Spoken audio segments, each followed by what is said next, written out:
Bonjour et bienvenue dans cet épisode bonus consacré à la DeFi. Après avoir échangé avec nos interlocuteurs sur les différents aspects techniques et juridiques de la DeFi, nous allons voir quelques points concrets de son utilisation. Nous verrons notamment comment bénéficier des intérêts offerts par les vaults de Yarn Finance et pourquoi son token, le Wi-Fi, a dépassé le prix du Bitcoin quelques mois après sa création. Nous aborderons aussi la folie du YAM, ce token qui s'est effondré après qu'un bug ait été repéré dans son smart contract. Pour m'accompagner sur cet épisode, Philippe Denoyer, chef d'entreprise et spécialiste de la DeFi. Philippe, je te laisse te présenter.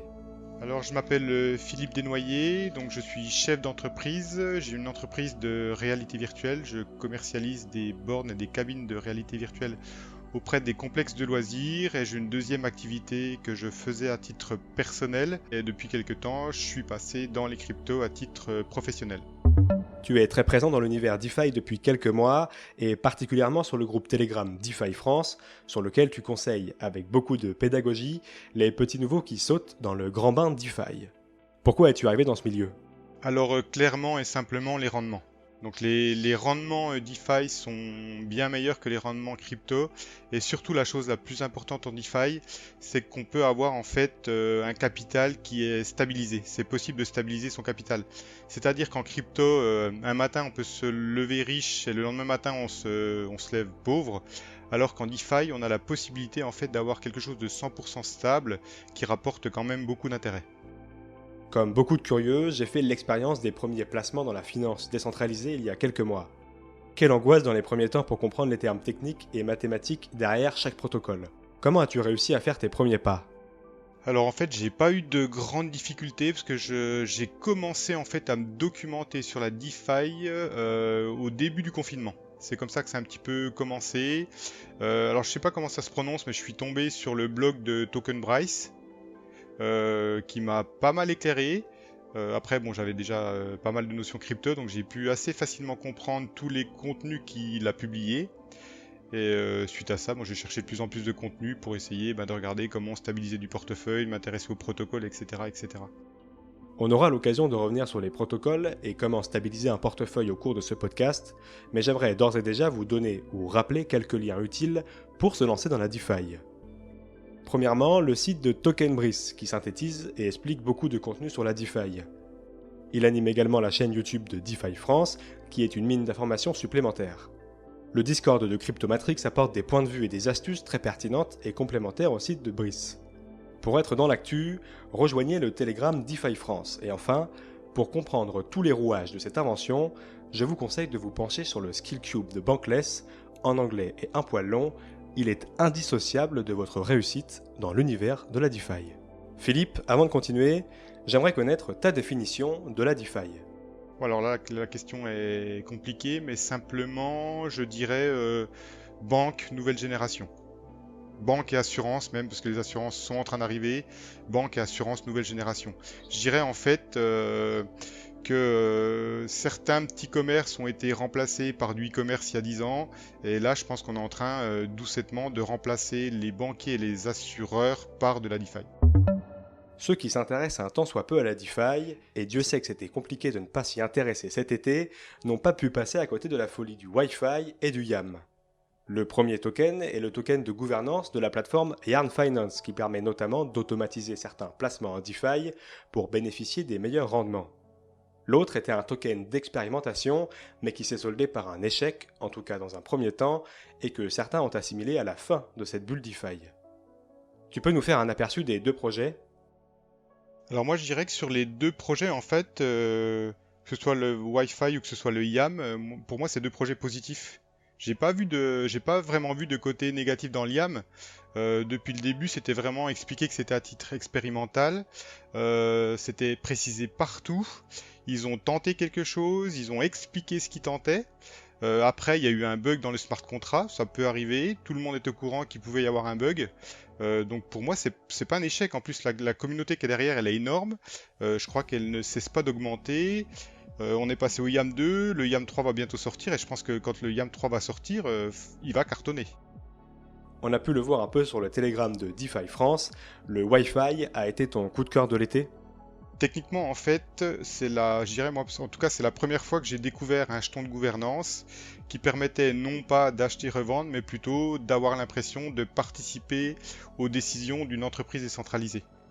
Et je pense quelque part que c'est quand même ça qui a attiré du monde en se disant, ben ça y est, pour la première fois, on va pouvoir posséder quelque chose, mais ce quelque chose, c'est pas uniquement de l'argent, c'est surtout quelque chose qui va nous permettre de participer, de faire évoluer, de prendre des décisions et du coup de faire augmenter, multiplier notre capital.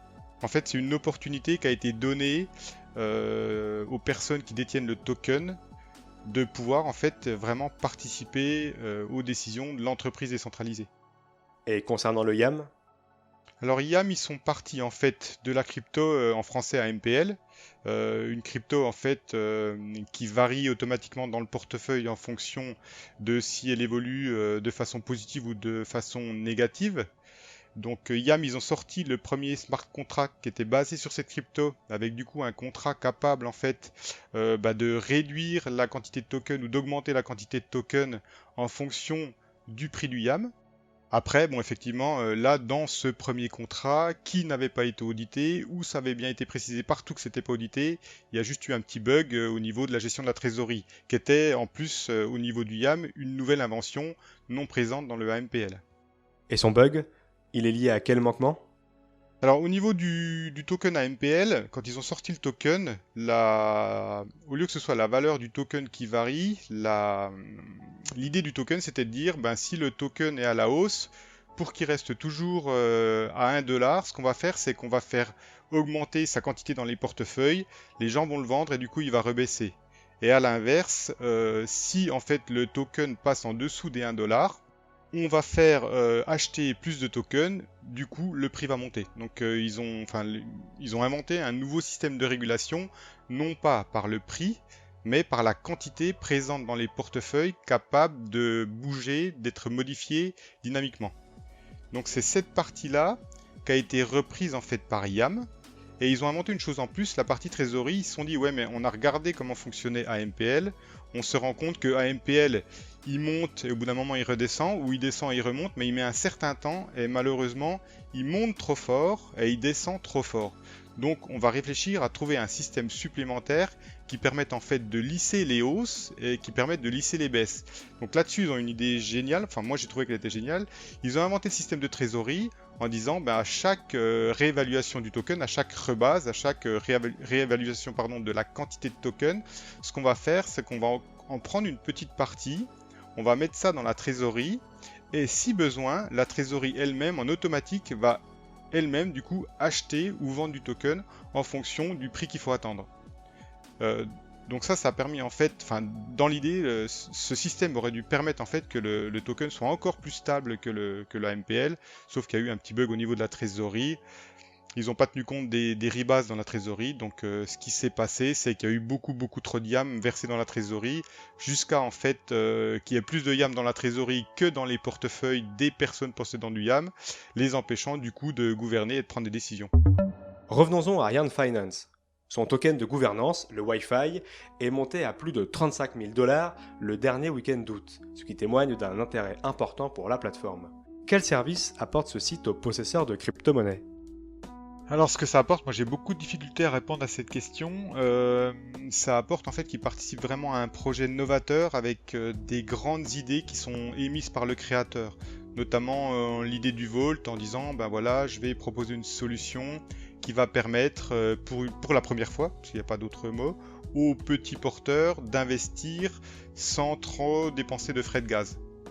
Ce qu'il faut bien comprendre, c'est que toute la DeFi, je connais pas tout, mais 99% de la DeFi tourne sur Ethereum, et les frais sur Ethereum sont de plus en plus élevés.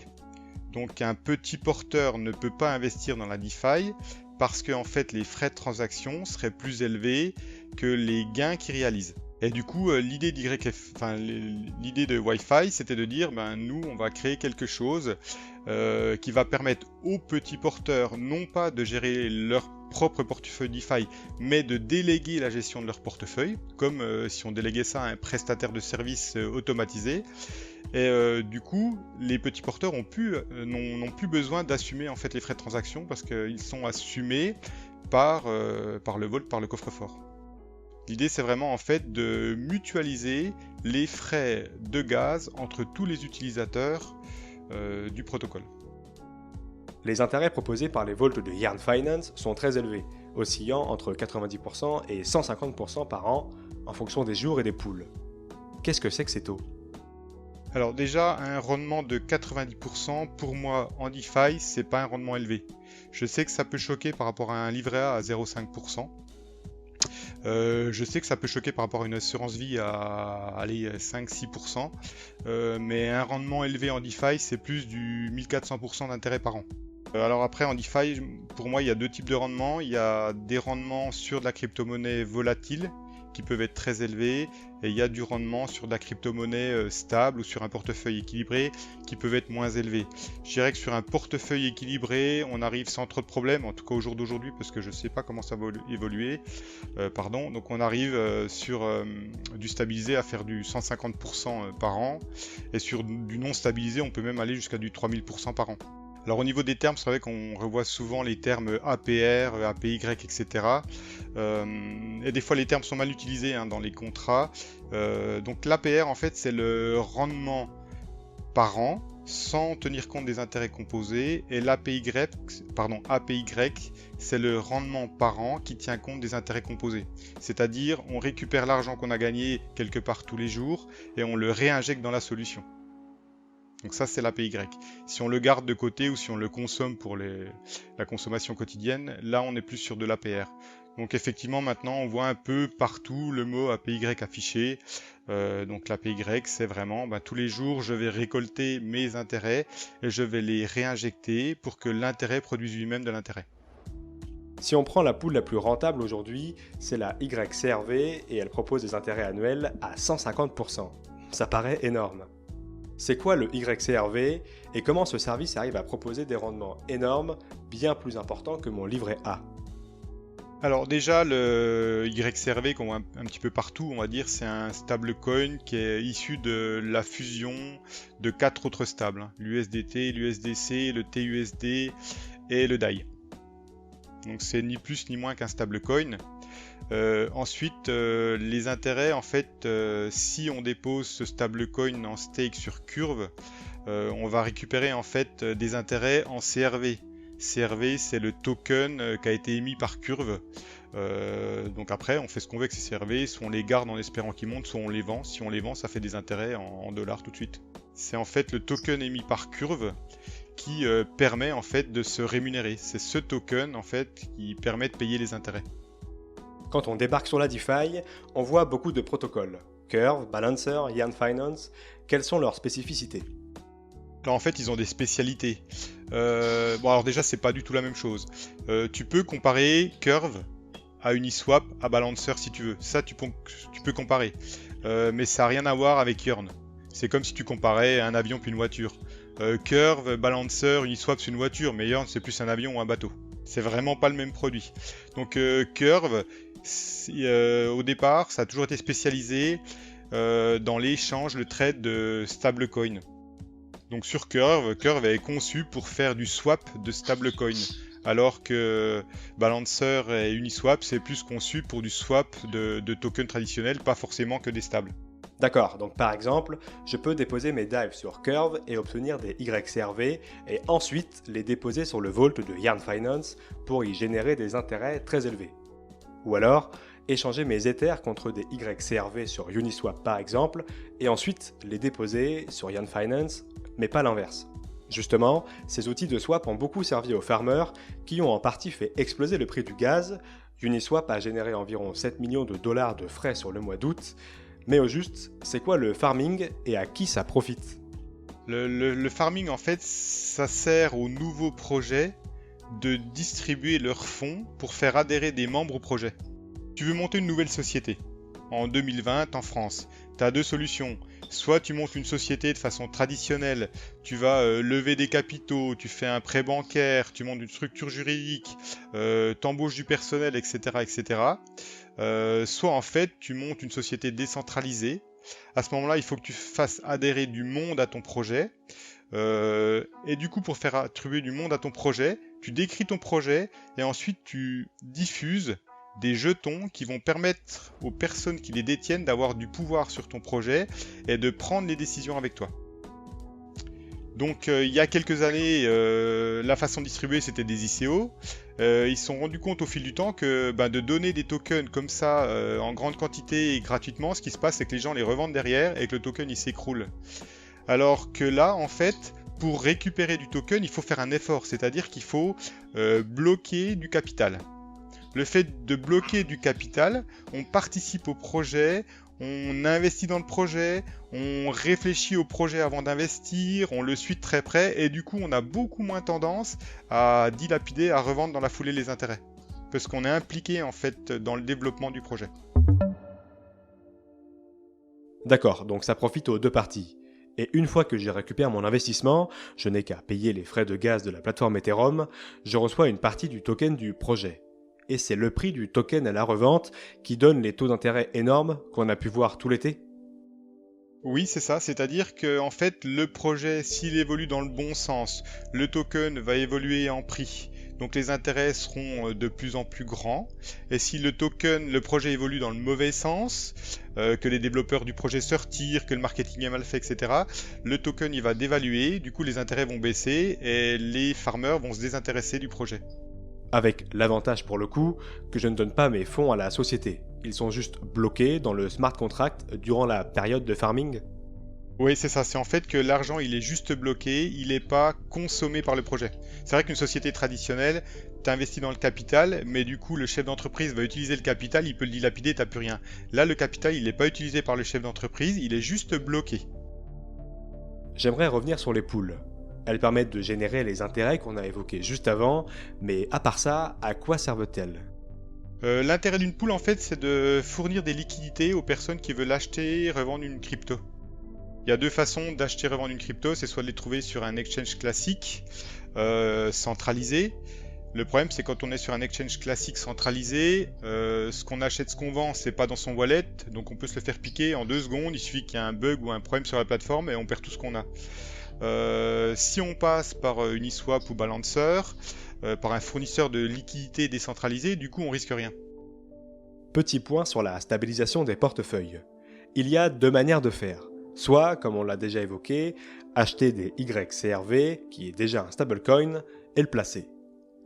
Il y a une deuxième manière qui est de générer son propre portefeuille stabilisé en achetant un actif et son inverse. Par exemple, Minter et son Synthetix Exchange proposent d'acheter de l'SETH et du IETH, à savoir des contrats long et short sur l'actif Ether. Donc, en achetant la même quantité de IETH et de SETH, le portefeuille est équilibré. À partir de là, il devient plus confortable, car moins dangereux, de stacker ces IETH qui peuvent rapporter jusqu'à 200% d'intérêt annuel sur la plateforme Minter. Une façon plus ingénieuse de bénéficier de la DeFi. Puisque vous avez le même nombre de tokens dans votre portefeuille, si le IETH augmente, le SETH baissera, et inversement proportionnel. Et si par exemple, vous ne possédiez pas des tokens IETH et que vous n'avez pas de quoi investir dans ce dernier, mais que vous souhaitez tout de même bénéficier des taux d'intérêt alléchants, il vous reste une solution. Une solution qui, en plus d'être révolutionnaire, vous permettrait de bénéficier de 100% des intérêts de la DeFi. Les dettes sous collatéral avec MakerDAO par exemple. Imaginez que vous mettiez 100 ETH sous séquestre pour bénéficier de la moitié de cette somme, à savoir par exemple 15 000 $. Vous le savez sans doute, en DeFi, on ne parle pas de dollars, mais de DAI. Ces 15 000 DAI, générés par la mise sous séquestre de vos Ethers, peuvent vous servir à acheter ces fameux IETH et SETH pour composer votre propre portefeuille stabilisé. Et vous pourriez donc bénéficier de 200% d'intérêt sur 7 500 $ de mise, soit 15 000 $ par an, si tant est que les taux d'intérêt restent présents toute l'année. Et même s'ils ne restent pas toute l'année, les taux d'intérêt mensualisés ou même hebdomadaires sont largement intéressants par rapport à la mise que vous mettez au début. Une prouesse impossible dans la finance traditionnelle. Une sorte de prêt à vous-même, collatéralisé par vos propres crypto-actifs.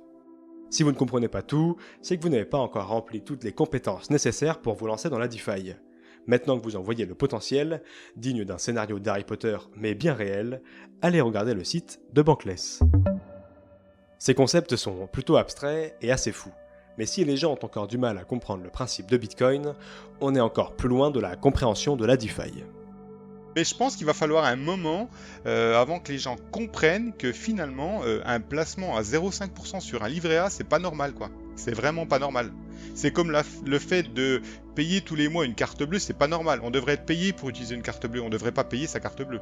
Et il y a beaucoup de gens qui sont pas encore prêts à entendre qu'on peut, voilà, que la DeFi, en tout cas en ce moment, permet vraiment de gagner de l'argent, quoi. Merci Philippe pour toutes ces explications. Si vous écoutez ce podcast sur Spotify ou YouTube, allez jeter un œil à l'article qui accompagne ce numéro bonus sur le site de Cryptost. Je vous y ai mis quelques liens, des comptes Twitter à suivre et d'autres astuces. Également, si vous tombez sur ce numéro sans avoir écouté les épisodes précédents sur la DeFi, allez y prêter une oreille. Vous comprendrez sûrement bien d'autres choses. Et avant tout investissement, renseignez-vous sur les projets et surtout, maîtrisez vos risques. Aucun de nos contenus ne sont des conseils d'investissement. J'espère que cet épisode bonus vous aura plu et qu'il vous aura donné des idées pour profiter de la folie DeFi. D'ici là, restez curieux et connectez au site de cryptost.fr pour être à l'affût des prochaines news DeFi et des podcasts à venir. Vous y trouverez également toute l'actu des crypto-monnaies.